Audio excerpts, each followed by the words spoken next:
August 1945. The sound of gunfire had faded, but the silence that followed was heavier than the war itself. Japan's empire, once stretching across Asia and the Pacific, was collapsing, piece by piece. Soldiers who had sworn oaths to fight until death were now stumbling out of caves, emerging from jungles, and laying down their rifles. For years, they had been taught that surrender was the ultimate shame, worse than death itself. Yet here they were, thousands of men, stripped of weapons, stripped of pride, and handed over to the enemy they had been taught to despise. American war reports described the scene with a cold efficiency. Lines of exhausted Japanese soldiers marched barefoot across the burning steel decks of Allied ships. Their uniforms hung loose from malnourished bodies. Their faces were blank, their silence unnerving. These were not the fierce warriors of propaganda posters, they were farmers, shop clerks, and sons who had once believed themselves defenders of an eternal empire. Now, they were captives of a foreign power. The first shock came not from the guards' rifles, but from the rations. Prisoners were handed white bread, canned meat, and sweets. To Americans, it was standard military fare. To the Japanese, it was alien, even suspicious. Records from U.S. Army quartermasters note the hesitation, prisoners staring at tins of Spam as if they were weapons. Some refused to eat at first, fearing poison. Others gagged at the sweetness of condensed milk, a flavor utterly foreign to men raised on rice and miso soup. Here, in the smallest details of food, a battle of ideology began. The Japanese military had built its empire on austerity and sacrifice, glorifying starvation, a test of loyalty. The Americans offered abundance. Even in captivity, the prisoners were fed more generously than civilians back home, where families starved in bombed-out cities. The contrast was staggering. This was not charity, it was strategy. Allied officials understood that captivity was not only about control, it was about transformation. Every mouthful of bread, every taste of sugar, was a reminder that the enemy they had been told was barbaric seemed strangely humane. Could comfort erode indoctrination? Could small pleasures dissolve years of fanaticism? The psychological dissonance was recorded in both American reports and Japanese testimonies decades later. Guards noted how prisoners would stare silently at chewing gum wrappers, running their fingers across the waxy paper as if holding a relic from another civilization. One POW later admitted that his first bite of chocolate felt like tasting another world. But with every new flavor came suspicion. Was this kindness real, or was it a weapon? Some prisoners whispered that the food contained hidden drugs meant to soften their resolve. Others insisted the enemy was mocking them, fattening them like livestock before execution. The truth was more complicated. America was demonstrating power not only through bombs and guns, but through culture, through the simple act of feeding the defeated. It was in this fragile psychological space that a new symbol entered the story. A glass bottle, filled with a dark caramel liquid, capped in metal, cold to the touch even under the summer sun. Coca-Cola, to Americans, it was ordinary refreshment, as common as water. To Japanese prisoners, it was incomprehensible, a foreign potion, sweet, fizzy, ice-cold, unlike anything they had ever known. In that moment, a drink became more than a drink. It became a weapon of cultural shock, shattering expectations and planting questions that no rifle could silence. If the enemy could offer abundance while Japan starved, what else had been a lie? The war had ended, but for the men inside those camps, the true battle was only beginning, a battle of belief, of identity, and of survival in a world far stranger than they had ever imagined. The war ended not with a final battle, but with a march into the unknown. Japanese soldiers, once feared conquerors, now trudged through territories they had themselves reduced to ruins. Villages they had burned, roads they had claimed, now became the very paths of their humiliation. Allied reports describe prisoners herded in columns, watched by armed guards, while civilians spat, cursed, and threw stones. For the first time, men raised on tales of their divine mission saw the faces of those they had oppressed, and those faces burned with rage. What weighed on the prisoners was not only defeat, but expectation. Tokyo's propaganda machine had told them what to expect: torture, mutilation, execution. Mothers in Japan had whispered to sons departing for war, better to die than fall captive. Now, Under the blinding tropical sun, they marched on, waiting for the gunshot that never came. Every step without death was a question. Why were they being spared? The journey was long. Trucks rumbled through dust-choked roads, trains rattled across bridges scarred by bombs, and ships carried them far from Asia to lands they had never dreamed of seeing. The United States, Australia, even Britain camps were prepared across the Allied world. A U.S. Army report from 1944 estimated that nearly 120,000 Japanese soldiers would eventually pass through American-run facilities alone. What awaited them there was not the barbarism they had been taught to fear, but something stranger: order, efficiency, and abundance. Diaries later recovered from POWs capture the inner turmoil. One soldier wrote of the shock of being given white bread. It was soft like a cloud, but tasteless. We could not understand how this was food. Another confessed his disbelief at canned peaches, a fruit sealed in syrup, still fresh after months. Others wrote of chewing gum, a strange elastic sweetness that never seemed to disappear. These were not luxuries at home, they were impossibilities. And yet, even as rations arrived with mechanical regularity, the prisoners' minds swirled with confusion. Was this survival a mercy, or a strategy? Had the Americans decided that feeding them was a more powerful weapon than killing them? Some refused food at first, fearing poison, but hunger has no ideology. Slowly, suspicion gave way to taste, and taste gave way to curiosity. American newspapers at the time told a very different story. Headlines painted Japanese prisoners as fanatics, as men too dangerous to trust, too loyal to their emperor to ever break. Yet inside the camp's guards wrote reports of men who seemed less terrifying than bewildered men, who had no idea how to eat with a fork, who marveled at refrigeration machines, who stared silently at candy bars as if they were artifacts from another world.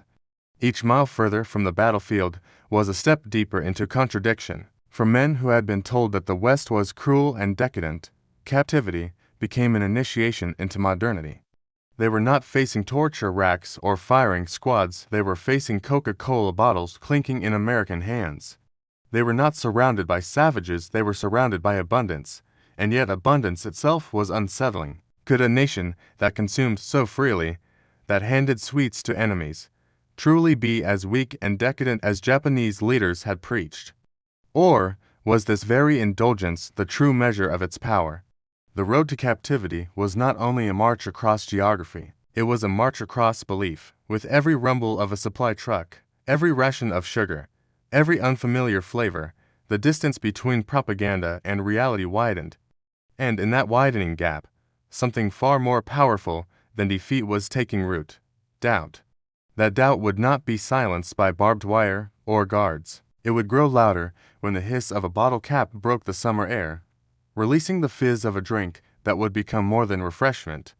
Coca-Cola was waiting, and with it, a new kind of shock. In 1929, the world's nations gathered in Geneva to define the rules of war. The result was the Geneva Convention on the Treatment of Prisoners of War, a treaty that outlined rights for captives, adequate food, medical care, correspondence with family, and freedom from torture. The United States signed it. Japan did not. Tokyo's leaders considered the concept of humane captivity incompatible with Bushido, the warrior code that glorified death before dishonor. To surrender was to become less than human. This difference became a grim reality across the Pacific. American and Filipino POWs in Japanese hands endured the infamous Bataan Death March of 1942, where tens of thousands staggered under the tropical sun, denied food and water, beaten and bayoneted if they collapsed. By the time they reached Camp O'Donnell, thousands were dead. Survivors remembered Japanese guards snarling that prisoners had forfeited all rights by failing to die in battle. For them, captivity meant slow destruction. But for Japanese soldiers captured by the Allies, the experience was startlingly different. Bound by the Geneva Convention, the United States and its partners built camps that mirrored the rules on paper. Inspection reports filed by the International Red Cross detailed the layout: long wooden barracks with bunks, kitchens serving scheduled meals, infirmaries staffed with doctors, even libraries and recreation fields. Photographs preserved in U.S. military archives show Japanese POWs playing baseball, watching films, and attending classes, images almost unthinkable compared to the brutality of Japanese camps. To the prisoners themselves, the shock was profound. Men who had braced for execution found themselves handed soap, toothbrushes, even cigarettes. The army issued uniforms stamped with PW to identify them, but they were clean, serviceable clothing, not rags meant for humiliation. Summer heat was met not with punishment, but with ice water distributed in tin cups. For soldiers conditioned to see the West as barbaric, these small gestures felt surreal, even dangerous. American officers understood this. The Geneva Convention was more than law, it was theater. Every orderly barracks, every Red Cross inspection, every bottle of milk served at mealtime was a demonstration of moral superiority. In the broader propaganda war, humane treatment of Japanese POWs was meant to stand in stark contrast to the cruelty of Japanese-run prisons. Newspapers in the U.S. often emphasize this contrast, reminding readers that we treat their prisoners as men, even as they brutalize ours. Inside the camps, suspicion lingered. Some Japanese captives whispered that the kindness was a trick, that hidden behind the smiles was a plan to poison their food, to lull them into complacency before execution. One POW later recalled, "When the guard handed me a cigarette, I thought it must contain some chemical to cloud my mind. Yet he smoked beside me, as if we were equals. I did not know what to believe." This paradox, the clash between expectation and reality, was fertile ground for psychological warfare. The Allies did not need to force propaganda onto the prisoners. Instead, they allowed the camp itself to speak. Order, abundance, fairness, these were the silent weapons. When a guard casually offered a cigarette or a bottle of soda, the act carried a deeper message. Your empire starves you, we feed you. Your leaders deceive you, we honor rules. But could kindness itself be dangerous? Could a cold drink on a hot day, freely given, break down loyalty faster than intimidation? For many prisoners, the answer was yes. In their confusion, they began to taste not only American rations, but American ideology, sweet, strange, and impossible to ignore. It was within this framework, this Geneva promise, that Coca-Cola made its entrance, not as a luxury, not even as propaganda, but as a casual extension of a system built to overwhelm indoctrination. To a man who expected cruelty, the hiss of a soda cap was more shocking than a rifle shot. The question lingered in every camp: was this mercy, or was this the sharpest weapon of all? The day began with a whistle. At dawn, Japanese prisoners of war stood in straight lines, silent beneath the watchful eyes of American guards. Roll call was swift, names checked against rosters, the sun just cresting over the endless horizon of the American Midwest. Behind barbed wire fences, life moved in a rhythm both alien and unsettlingly ordinary. Each camp had its rules, its timetables. Prisoners were assigned to work details, some mended roads, some chopped lumber, but the largest numbers were sent to farms. In Iowa, Arkansas, and Texas, Japanese soldiers once sworn to die for the emperor now bent their backs to harvest corn and cotton. Local farmers, desperate for labor with so many young men overseas, found themselves working shoulder to shoulder with the enemy. Reports from the U.S. War Department detail how POWs were paid in camp credits, exchangeable for small comforts at the commissary. Cigarettes, chocolate, even soda, luxuries unthinkable back home, suddenly sat on shelves within reach. Food astonished them most. In secret diaries, later smuggled back to Japan, captives marveled that even prisoners ate better than Japanese civilians under wartime rationing. They tasted peanut butter for the first time, confused by its sticky sweetness. White bread, soft and spongy, seemed unnatural compared to the dense rice cakes of home. And in the kitchens, humming refrigerators kept milk cold, a machine so rare in 1940s Japan that some prisoners wrote about it with the awe of witnessing magic. But captivity was no paradise. Every letter home passed beneath the censor's black pen. Escape attempts were met with solitary confinement, sometimes with gunfire, and always, just beyond the baseball fields and vegetable gardens, the barbed wire glistened, a reminder that whatever kindness the guards extended, these men were still defeated soldiers in a foreign land. The contrast to what their own country inflicted on American POWs gnawed at them. Survivors of the Philippines or Burma jungles had written of starvation, disease, and cruelty. Yet here, in Kansas or Colorado, the enemy handed them full plates of stew and let them watch Hollywood films. The disparity was staggering. What did it mean? Could it be that the empire had lied?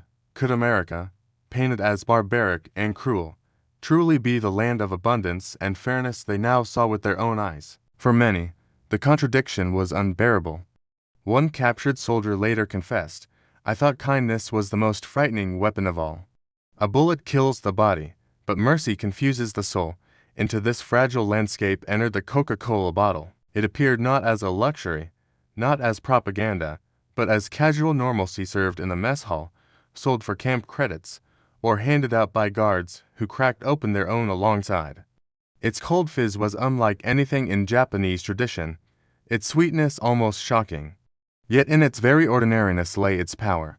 A soda was not a lecture, not a pamphlet, not a sermon about democracy. It was something simpler, a taste of America, carbonated and irresistible.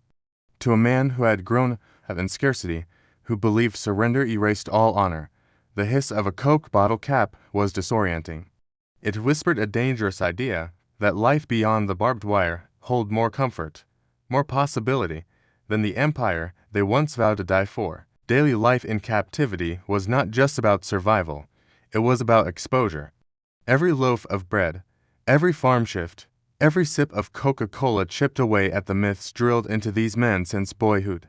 And that, perhaps, was the Allies' most subversive victory, showing their captives that the war was not only being fought with bombs, but with culture itself. The first taste was cautious, almost fearful. Camp records from Arkansas describe guards tossing Hershey bars across the wire to hesitant Japanese prisoners who stared at the wrappers as if they were traps. Many refused to touch them. For men raised on rice, miso, and meager wartime rations, the glossy brown squares seemed unnatural. Rumors spread quickly: was this candy poisoned, laced with drugs, or a trick to soften their will? Tokyo's propaganda had long warned that Americans were brutal, deceitful, and morally corrupt. Accepting food from such hands felt dangerous, dishonorable. And yet, hunger and curiosity gnawed at the edges of discipline. One prisoner later wrote that after weeks of suspicion, he nibbled a piece of chocolate. The sweetness stunned him. It melted, it lingered, it tasted of a world he had never imagined. Soon, word spread through the barracks. The enemy's gift was not poison but pleasure. Chewing gum followed. Prisoners watched in fascination as guards blew bubbles, laughing like children. Two men raised in rigid discipline, it was a sight bordering on the absurd. Some imitated the ritual, awkwardly at first, then with growing delight. What they were experiencing was not merely sugar, it was America itself, packaged and portable, indulgence made edible. But suspicion never entirely vanished. Diaries smuggled out after the war reveal lingering doubts. Was this calculated kindness, a weapon more insidious than bullets? The Geneva Convention required fair treatment. Yes, but it said nothing about chocolate or gum. These luxuries carried their own quiet message: we can afford to waste sweetness, even on our enemies. Then came Coca-Cola. Its arrival was less dramatic than the chocolate bar, no grand gesture. Just bottles handed out in mess halls, caps hissing open with a sharp metallic snap. To the prisoners, the sound itself was alien, mechanical, almost theatrical.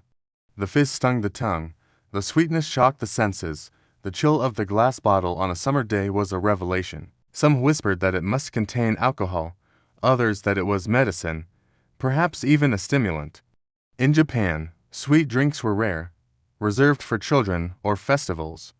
To sip Coca-Cola was to taste something entirely foreign, a drink that felt both luxurious and modern. Guards treated it casually, sipping during work breaks, offering it with the same indifference as water.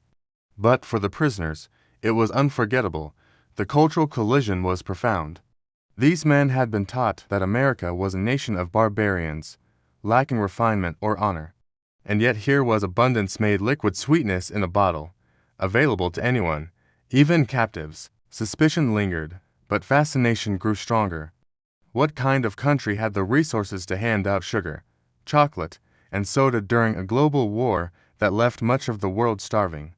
Psychologists later noted that small indulgences could dismantle rigid beliefs faster than lectures.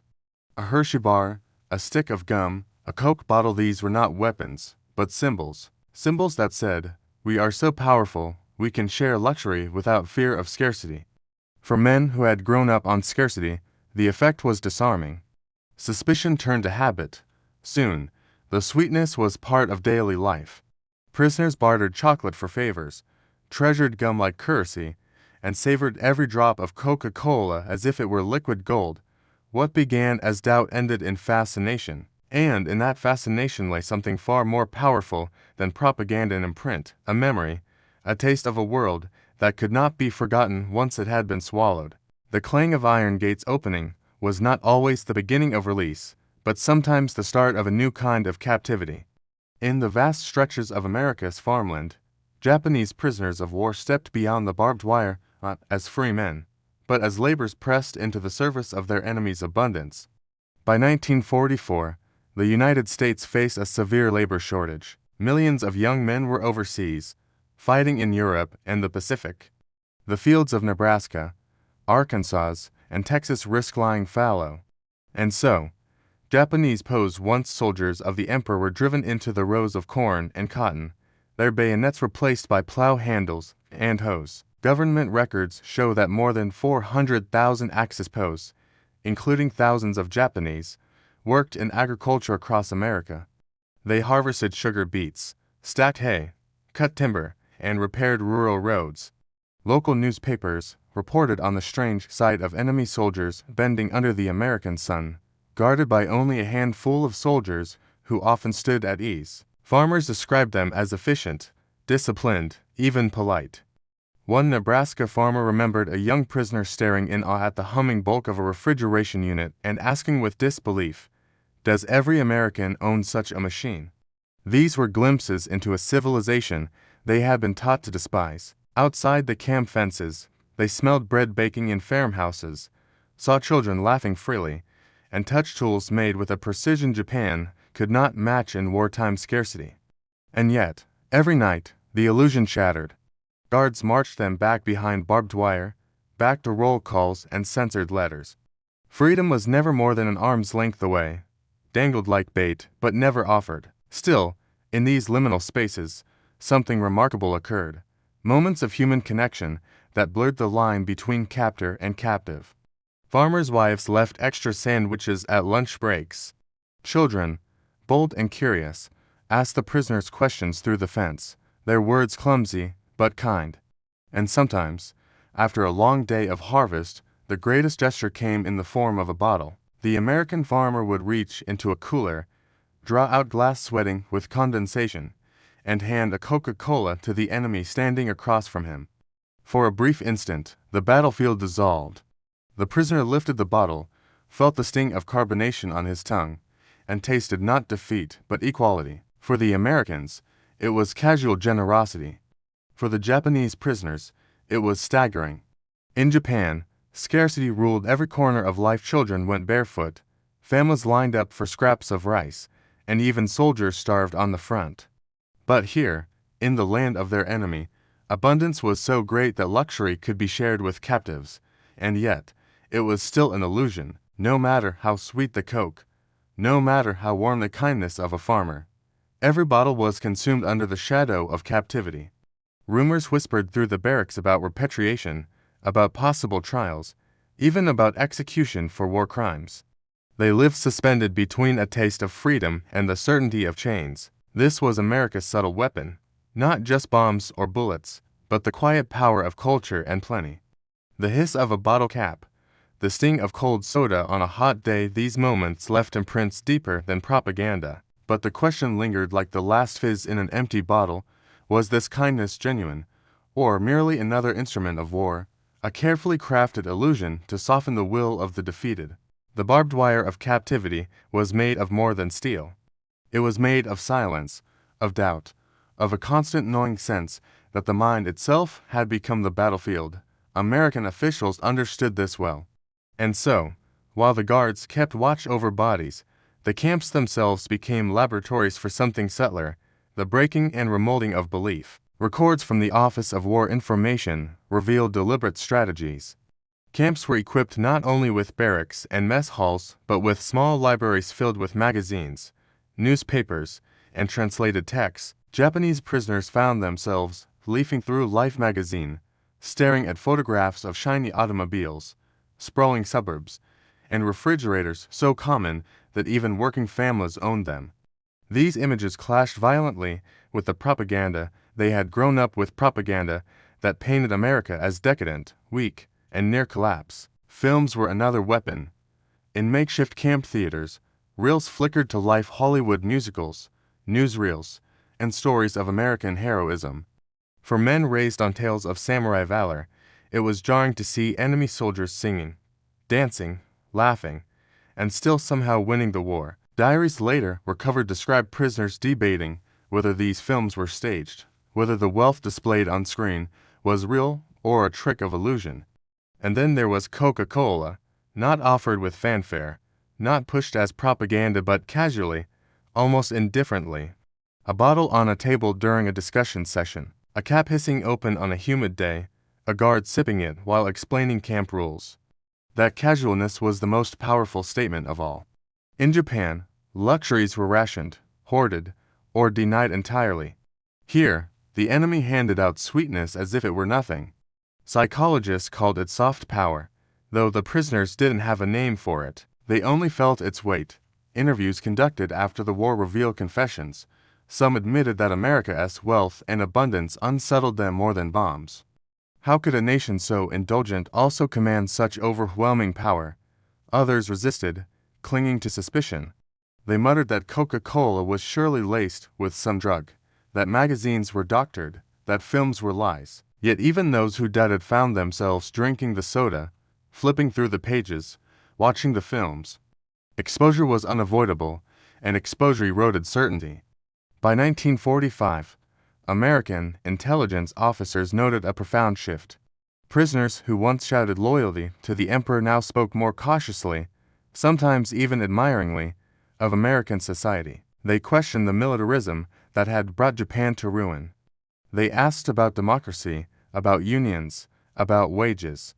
Some wondered aloud if Japan could ever build a society as prosperous as the one they glimpsed through Coca-Cola bottles and Hollywood reels. The genius of the strategy lay in its subtlety. No speech could have done what an ice-cold Coke accomplished on a sweltering day in a Nebraska field. No leaflet could rival the impact of a Hershey bar melting on the tongue. These were not arguments, they were experiences. They bypassed logic and went straight to memory, planting doubts where no propaganda could reach. In the end, captivity had reshaped more than just the bodies of prisoners. It had bent their minds toward questions they would never have asked on the battlefield. And in those questions lay the seeds of transformation. Because if a single bottle of soda could taste like freedom, what else might America have to offer once the guns finally fell silent? The censors stamped each envelope with cold precision, yet nothing could strip the letters of their weight. Across the Pacific, scraps of paper traveled from guarded hands in American camps to families starving in the shadows of Tokyo, Osaka, and Nagasaki.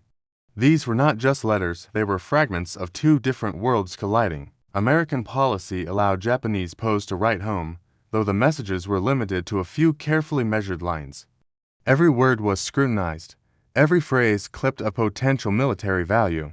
And yet, through this narrow opening, prisoners poured out glimpses of their lives. In archives today, these letters survive, one prisoner describing the taste of peaches and syrup, another marveling at sweet Western drinks, and still another confessing, almost apologetically, that he had gained weight in captivity. For the families who read them, the words must have landed like thunder. In Japan, ration lines stretched for blocks. Mothers clutched ration cards for a mere handful of rice. Children scavenged for scraps, and cities burned under relentless air raids. To receive a letter in which a captured son spoke of drinking Coca-Cola and eating canned fruit was both a relief and a torment. How could captivity, once imagined as a fate worse than death, bring more nourishment than life at home? The irony was staggering. The letters turned the moral universe upside down. In Japan, propaganda declared that surrender brought dishonor, starvation, and humiliation. Yet here was proof, in a son's own hand, that life behind American barbed wire meant full stomachs, entertainment, even laughter. Did these letters erode faith in the imperial command? Did mothers quietly question whether the war they sacrificed everything for could still be won?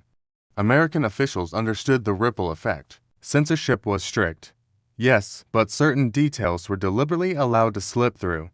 A mention of good food, a casual note about films, a reference to soft drinks, each became a subtle weapon, a psychological whisper crossing oceans, undermining the myth of Japan's superiority with every mailed envelope. One Nebraska farmer later recalled watching a Japanese POW carefully compose his letter under the shade of a barn. The man paused, Coke bottle beside him, and wrote slowly, as though trying to translate a reality too strange for words. How do you explain to a starving family that the enemy who bombed their cities had handed you sweetness in a bottle? The contradictions embedded in these letters foreshadowed what was to come. When Japan fell in 1945, the very products first described in POW mail canned goods, chewing gum, Hollywood films, and Coca-Cola would pour into the defeated nation. The ground had already been prepared, seeded by the testimonies of captured soldiers. What began as rumor, as half-believed letters read by candlelight in war-torn homes, would soon become undeniable reality. And here lies the ultimate irony. Coca-Cola, once a curiosity sipped in guarded fields, would reappear in occupied Japan not as a prisoner's indulgence, but as a symbol of freedom, democracy, and modernity. The same drink that blurred the boundaries of captivity now blurred the boundaries of peace. Each letter was more than paper and ink. It was a messenger of transformation, a harbinger of cultural surrender long before the formal one signed aboard the USS Missouri. The war had been fought with steel and fire, but its aftermath would be shaped by peaches and syrup, films on screen, and the fizz of carbonation crossing the lips of a defeated empire. Because sometimes, history is not rewritten by treaties but by letters whispered across an ocean. The end of war did not arrive with ceremony for the prisoners. It came quietly. Barbed wire gates swung open, orders shifted, and men who had lived years under guard suddenly found themselves staring at freedom. Yet freedom did not feel the same as before. The weight of captivity clung to them, invisible shackles carried across the ocean. When Japanese POWs boarded the ships back to their homeland, they were no longer the same men who had marched off to war. Many were emaciated, bones sharp beneath tattered uniforms. But within them they carried strange, foreign fragments, echoes of another world. Some spoke of the first time they chewed gum, others of the miracle of ice machines, or the softness of white bread. And again, the symbol that rose above all others was Coca-Cola. Testimonies decades later reveal its lasting power. A former soldier recalled the hiss of carbonation on a Kansas summer day, describing it as the sound of a world we were never told existed. For men raised to believe surrender meant eternal shame, that single sip became an anchor point in memory, a reminder that the enemy they were taught to hate had offered them sweetness instead of scorn. This was not mere indulgence. Coca-Cola had operated as a subtle weapon of war. While bombs shattered cities, a cold soda disarmed the mind. It was not poured with speeches or threats, but with casual generosity, and therein lay its potency. Against decades of propaganda portraying Americans as barbaric, here was a drink both frivolous and abundant, a liquid luxury that Japan could not replicate in its time of scarcity. Returning home, POWs told their families of canned peaches, Hershey bars, and yes, Coca-Cola. For relatives surviving on rationed rice and bitter memories, such tales seemed impossible, even insulting. Yet those stories spread, first as whispers, then as markers of a new truth. America possessed not only weapons, but a kind of everyday magic. The irony was profound. In the ashes of Tokyo and Hiroshima, Coca-Cola soon reappeared not as contraband from a camp guard, but as a product on store shelves. During the American occupation, factories were built on Japanese soil. The very drink that had startled prisoners became a symbol of modern life in a nation remade under American influence. What had once seemed like the taste of humiliation was transformed into a badge of progress. But for the former prisoners, the memory was more complex. To sip Coca-Cola in captivity had been to taste contradiction, sweetness mingled with defeat, refreshment laced with shame. Many retold those moments for decades, stories passed down like parables. A soldier might describe not the battlefields of Luzon or Guadalcanal, but the fizzing bottle handed to him by a guard on a Nebraska farm. Why?